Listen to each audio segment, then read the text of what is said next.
everyone. Today we'll talk about altitude illness and hypothermia. So what is altitude illness? There are many people who travel to these mountains on trekking or religious based, anything like that. Many people go on trek. So what happens when you go to a high altitude? So there are 2 or 3 things which happen whenever there is an acute, if you go to high altitudes more than 2,500 to 3,000 meters. The first one being acute mountain sickness. Whenever you reach, ascend to maybe 3,000 meters height, so acute mountain sickness happens. So what is it? This is a neurologic syndrome. It will have very non-specific symptoms like headache, nausea, fatigue, and dizziness. There will be a positive of physical findings. There will be no physical findings at all, but they may develop after 6 to 12 hours. This non-specific symptoms, they develop after 6 to 12 hours after ascent to a high altitude.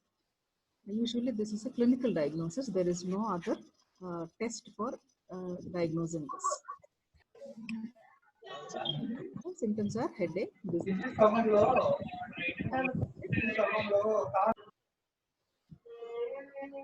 So what do you treat this? Mild, if it is mild, you can discontinue and you can give a dose of Dolomet, 250 milligrams, 12th hourly, and you can descend. Like if you are not comfortable at a height, that patient can be brought down. If it is moderate, there will be immediate done for worsening symptoms. If the oxygen is available, then you have to use low flow oxygen.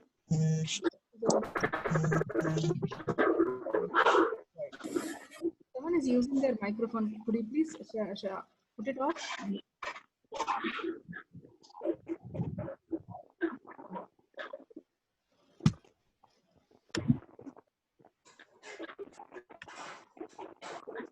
Or you can use hyperbaric therapy.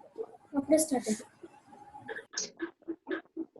So we have pre-orientated high altitude cerebral edema. So what is this? This is an encephalopathy. Has ataxia and altered consciousness along with diffuse cerebral involvement and without any focal neurological deficits. There will be no deficit as such, but the patient will complain of ataxia and the patient may be consciousness will be altered. The progression will be very rapid, and you can see on examination, you can see papilledema. So this is a CT brain of cerebral edema whenever the patient went to high altitude. What are the risk factors for development of high altitude cerebral edema? So the rate of ascent, if you go fast, that is a risk factor. And if there is a prior history of altitude illness, high altitude illness, that again may end up having case. And exertion is a risk factor, but lack of physical exercise is fitness is not seen to be a risk factor. And extremes of age, children and adults, they are equally affected. No difference is seen. No gender difference is also seen. And some risk factor with prior respiratory infections or neck irradiation or surgery, which damage the carotid bodies, and dehydration have to be found to be risk factors. What is the pathophysiology? Pathophysiology is multifold. It can be because of hyperbaric hypoxia, increase in the intracranial pressure. Maybe there is increase in sympathetic activity to high altitude. Maybe there is relative hypoventilation and the fluid retention and redistribution, impaired gas exchange, and severe hypoxemia. These can lead to a greater than normal increase in the cerebral blood flow, which can cause cerebral edema. So impaired cerebral autoregulation, whenever there is hypoxic cerebral vasodilatation, there will be impaired cerebral autoregulation. Even blood-brain barrier permeability will also be altered because of hypoxia mediated by chemical mediators like VGEF and nitric oxide. So release of calcium mediated nitric oxide also causes cerebral vasodilatation. Venous outflow obstruction also results in increased in brain capillary pressure. So all these causes cerebral edema. But the cause for headache is multifactorial. It is not correctly known. How do you treat? You put the patient down or you calculate and you make the patient disabled. Or you can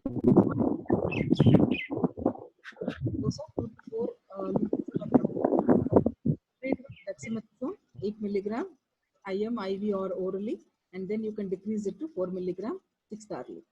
Hyperbaric therapy, if descent is not possible, you'll have to go with hyperbaric therapy. So we have another serious condition which is called as high altitude pulmonary edema. So this develops after the patient, after the person arrives at the altitude, after 2 to 4 days, this develops. So it usually does not occur at the same altitude if the patient, if the person stays for 4 or 5 days at the same altitude. But usually, because of this may not, if the patient at some distance for 4 to 5 days and then stays for another 4 to 5 days, this does not occur. But if the patient ascends very fast and reaches high altitude, in a day or two, maybe it develops. So again, the risk factors will be rapid ascent, rapid rate of ascent, already a past history of pulmonary and pulmonary edema, prior respiratory cold environmental temperatures, and gangrene.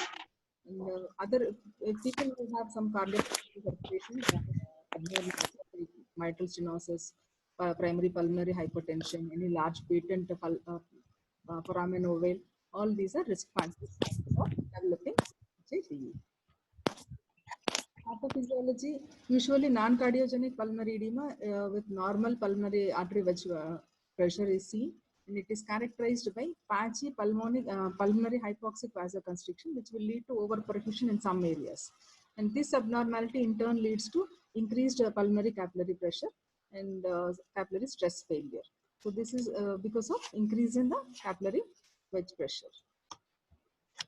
So what are the clinical manifestations? So usually there is at a given altitude, the exercise tolerance is seen to be more than there will be a reduction in the exercise tolerance as compared to the normal person at a given altitude. There may be dry and persistent cough sometimes, which may be followed by blood tinged sputum and cough. And patient may have tachypnea and tachycardia even at rest. And these are the markers for progressive illness. And crackles may be heard, but they are not diagnostic. Sometimes you see patchy and localized opacities or streaky interstitial edema. I mean, it just looks like, if you take an X-ray, it looks like a pneumonic patches. But this will subside once the patient descends. So you can see patchy or localized opacities. ECG may reveal right ventricular strain or even right ventricular hypertrophy. Hypoxemia and respiratory alkalosis are consistently persistent. And we have an ultrasound technique called as Comet tail scoring. This will evaluate any extravasation of lung water at high altitude. So this is a available diagnostic technique. So this is an X-ray where you see the patches looks just like a pneumonia, bilateral pneumonia, but this is pulmonary edema, high altitude pulmonary edema, wherein it disappeared after 2 days. After 2 days, the patient descended down, it disappeared on its own. Treatment is again immediate descent or evacuation, minimization of exertion, and the patient has to be kept warm. Administration of oxygen to bring the oxygen saturations to more than 90%.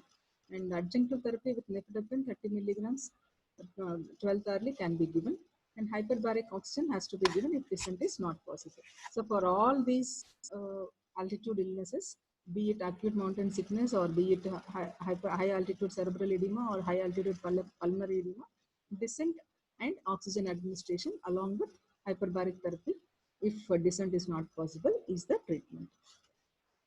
Now we'll see other things which will happen when the patient ascends. There may be sleep impairment. So because there is a different place and high altitude again causes changes in the breathing pattern. So there will be increased periodic breathing and sleep architecture will be changed. There will be REM sleep will be changed. Again, increased time in light sleep stages. You just have to reassure the patient.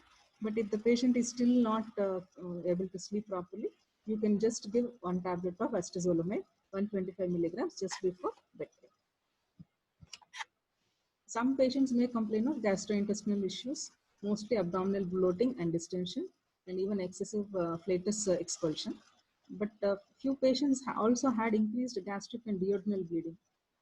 We don't know whether this is because of high altitude or as such the patients had prior risk, but they have seen increased gastric and duodenal bleeding. And diarrhea may occur maybe because of involvement of Giardia or other parasites or bacterial diarrhea. And for this, you'll just have to treat with fluids and empirical antibiotics. Hemorrhoids also seem to have been occurring more often at high altitude. So you just have to give hot soaks and maybe application of hydrocortisone ointment, and the patient has to avoid constipation. So at high altitude, patient also has cough, but this can be very troublesome. The cough can be debilitating and it can be very severe. Maybe it can also cause rib fracture, especially if the altitude is more than 5,000 meters. So for this, the treatment will be you have to give inhaled fluticasone or salmeterol, and it resolves on its own upon descent. So many patients also have neurologic events, and especially younger patients with fewer risk factors, even TIAs and strokes are seen. Subarachnoid hemorrhages, transient global amnesias, delirium, cranial nerve palsies, all have been seen at high altitudes. Even syncope, seizures, and some persons with hypercoagulable conditions, they may experience cerebral venous thrombosis also. For all these, you just have to give oxygen and you have to take the patient down. You give a prompt descent and then treat the patient at ground level. The patient has some ocular problems also. Very few go into serious condition, but mostly they are blood, dot, flame, and white-centered retinal hemorrhages. They resolve immediately after descent.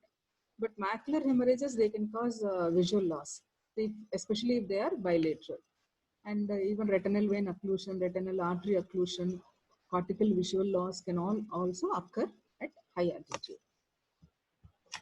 Psychological psychiatric problems also occur. Delirium, usually there is a sudden change in mental status and the attention span will be very short. Thinking will be very disorganized and patient will be very agitated and with a period of confusion sometimes. Anxiety attacks usually at night, especially at night because of periodic breathing. Excessive periodic breathing, the patient has anxiety attacks. All these can be treated with descent. I mean, they resolve upon coming to ground level. So what happens to if the patient has any pre-existing conditions like coronary artery disease, hypertension, diabetes? So what happens to those? If at all there is a proper coronary artery disease, the patient should with poorly control arrhythmias and if the patient has a strong positive Fredman test, you have to ask the patient not to ascend.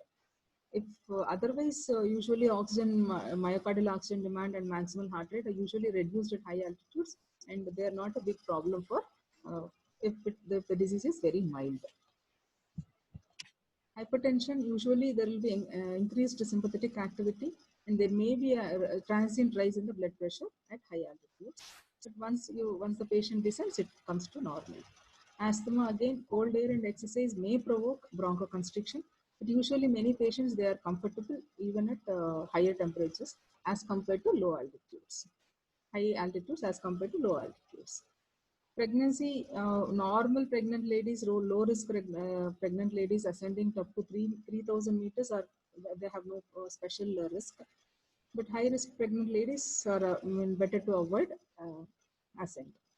Obesity is again a risk factor for both acute mountain sickness and HAPE. So better these people take extra care. Sickle cell disease, obviously there will be hypoxia at high altitudes. So these people, if they have a sickle cell disease, they may end up having vaso-occlusive crisis. Diabetes mellitus, trekking at high altitudes, usually it increases the sugar uptake. So these people may require lesser treatment, like because their sugar is already taken up by the tissues. So they may require less insulin doses on trekking days. But on rest days, their regular dose has to be taken. On trekking days or climbing days, their insulin has to be decreased.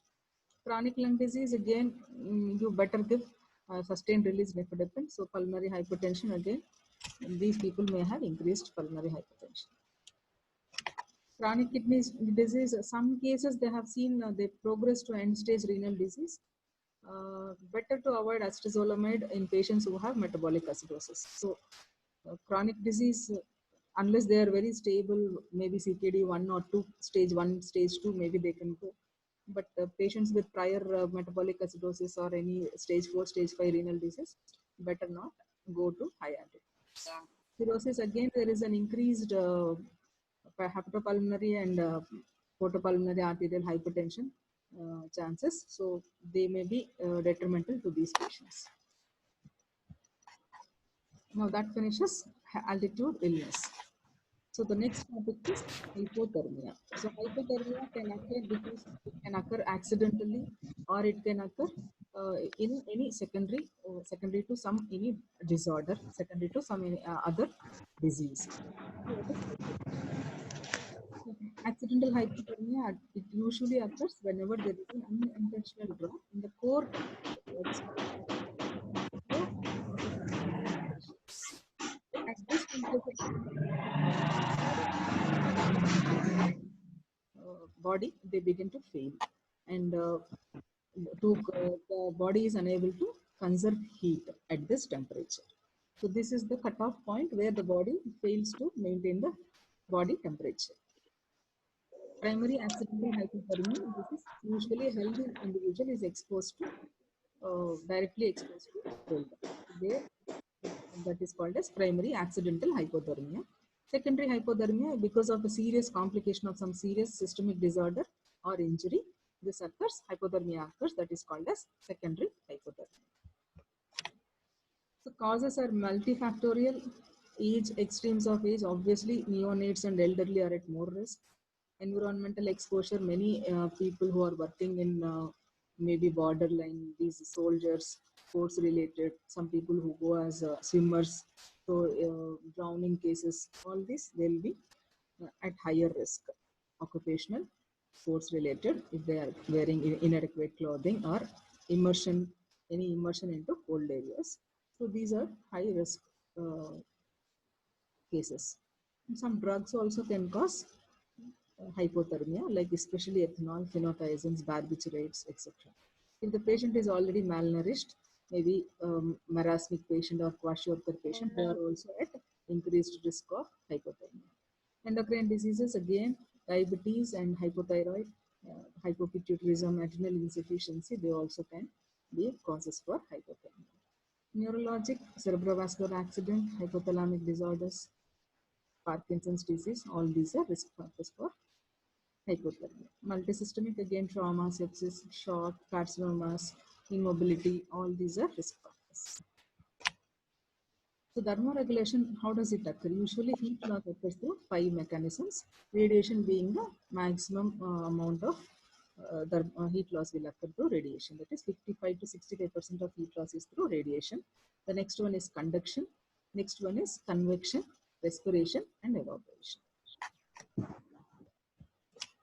So the preoptic anterior hypothalamus, this is the normal one which regulates the heat. So thermoregulation is done by normally by hypothalamus, anterior hypothalamus. So if at all the patient goes into hypothermia, the immediate defense is done by the autonomic nervous system. Later the endocrine system takes over for defense mechanism. So the autonomic nervous system, what does it do? So there will be, if the patient goes into hypothermia, there will be release of norepinephrine. The muscle tone will be increased, and there will be shivering. Shivering causes thermogenesis and an increase in the basal metabolic rate. All this will cause increase in the heat generation.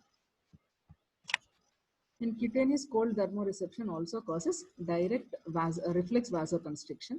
So thereby it will conserve the heat. The heat will be conserved because of vasoconstriction.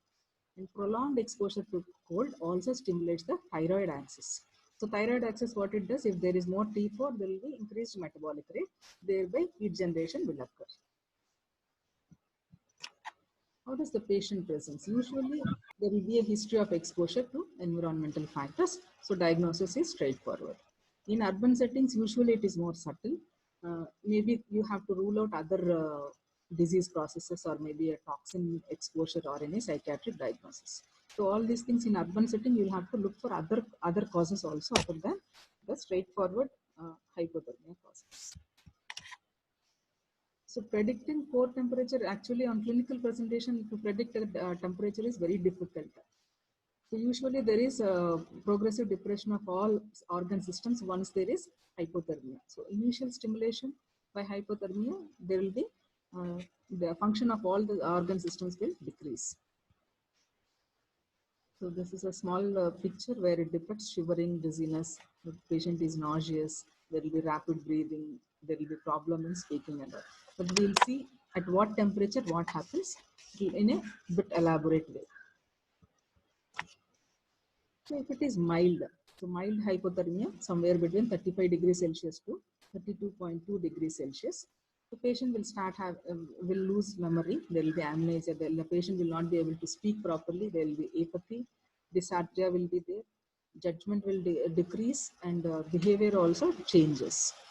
Heart rate will increase, and then later it will go into bradycardia, and cardiac cycle prolongation occurs. There will be increase in cardiac output, and blood pressure also increases. Patient also will become tachypneic, and oxygen consumption decreases. The patient will have bronchoria, which also leads to bronchospasm later. Initially there will be diuresis, and then there will be increase in catecholamines. Epinephrine and norepinephrine are increased, and then the adrenal steroids also increase. Even T3, T4 also increase, leading to there will be increased metabolism because of all this, and shivering also enhances metabolism. The increased pre-shivering muscle tone will be there, and then the muscle fatigues. Moderate is which is between 32.2 to 28 degrees Celsius. So here EEG abnormalities start, and the conscious level decreases even further. The patient may undress. Paradoxically, instead of dressing more, the patient may undress, and the patient may also have hallucinations. Here there will be progressive decrease in pulse and cardiac output, and atrial and ventricular arrhythmias start, and ECG changes also start. Patient will go into hypoventilation, and carbon dioxide production also decreases, and protective airway reflexes also will be absent. 50% decrease in renal blood flow, because already there is decreased cardiac output. According to cardiac output, even renal blood flow also decreases, but renal autoregulation will be intact. Insulin action will again be impaired. There will be hyporeflexia, and shivering also decreases, and shivering induced thermogenesis also decreases. The patient may go into rigidity at this stage. Severe will be less than 28 degrees Celsius. Here there will be loss of cerebrovascular autoregulation. Blood flow also, cerebral blood flow declines. Ocular reflexes will be lost, and EEG abnormalities will be even further worsened. Progressive decrease in blood pressure will be there. Heart rate also decreases. Cardiac output also decreases, and there can be reentrant dysarrhythmias, and there will be maximum risk of ventricular fibrillation at this level, and the patient may also go into asystole, and we may lose the patient. There will be pulmonic congestion and edema, and oxygen consumption decreases. Patient may go into apnea. Renal blood flow also decreases. There will be extreme oliguria, and basal metabolism also decreases to 20%. Neuromuscular, there will be no motion. The patient will not be able to move. Nerve conduction velocity will be decreased. All peripheral reflexes will be absent. Even corneal and oculocephalic reflexes will be absent. So this is a very serious condition where it is, if it is severe. Diagnosis, you have to examine, you have to measure core temperature, especially at two sites, preferably at two sites. One site should be in the rectum, and the other one will be in the esophagus. So rectal probe should be placed in a depth of 15 centimeters so that they are not adjacent to any cold feces. And simultaneously, you will have to put an esophageal probe, which will be placed 24 centimeters below the larynx. These are two probes where you have to measure the temperature. And then once you diagnose whether it is mild, moderate, or severe hypothermia, you have to stabilize the patient. Immediately cardiac monitors should be started, and further heat loss should be limited. So you'll have to wrap him up in a better clothing. Ventricular defibrillation, if the patient is in fibrillation, you have to do a defibrillation with at 2 joules per kg current. And oxygen has to be supplemented. If at all endotracheal intubation is necessary, you'll have to pass it very slowly and gently so that you do not damage the mucosa in the larynx.